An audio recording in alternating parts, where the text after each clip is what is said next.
China loses 229 billionaires, Xi's crackdown on super rich.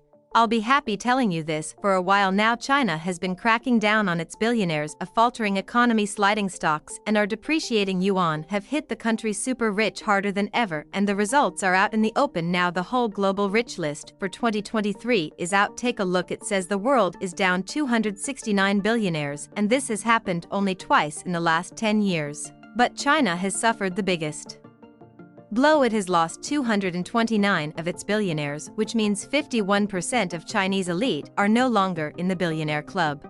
Their net worth has plummeted by 15%. Alibaba Group founder Jack Ma dropped to the 52nd place in the rich list. He was ranked 30 for the previous year. The country's yuan lost about 8% of its value against a surging dollar. This was the biggest annual drop since 1994.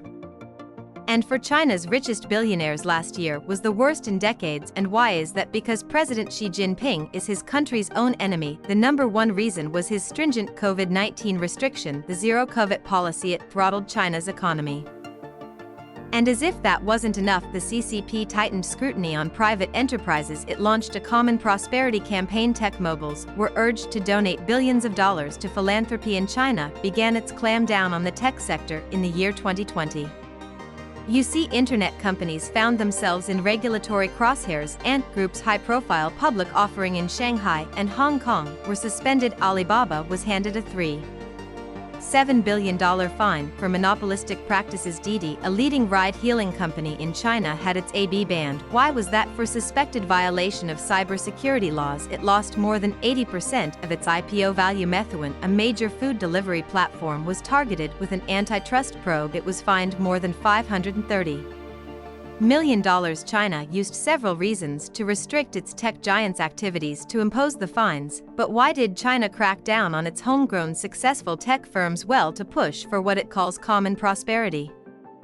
Do you remember this? Xi Jinping vowed to adjust excessive incomes of the super rich. His move was supposed to reduce income disparity, to narrow down the gap between the rich and the poor, but it seems more about concentrating political power and ideological control while blaming the rich and famous for the country's ills. Because Xi Jinping has targeted the entertainment sector as well. Entertainers and entrepreneurs have cult-like followings in the country, and over the last few decades their wealth has grown exponentially.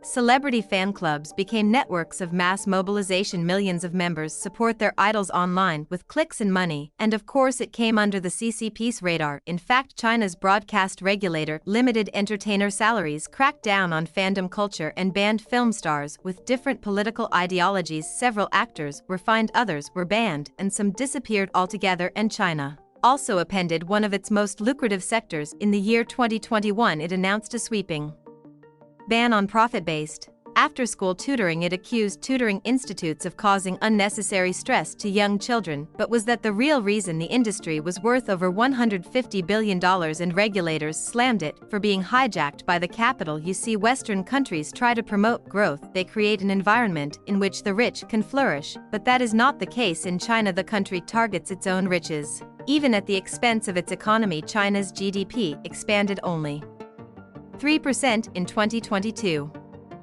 It was one of its slowest growth in decades. It fell far below China's official target of 5.5%. 11 Jinping's anti-capitalist remarks have spooked billionaires. Their disappearances have become a common feat. Many are actively seeking to move out of the country altogether. What would it spell for China's economy? We are now available in your country. Download the app now. Get all the updates on the move.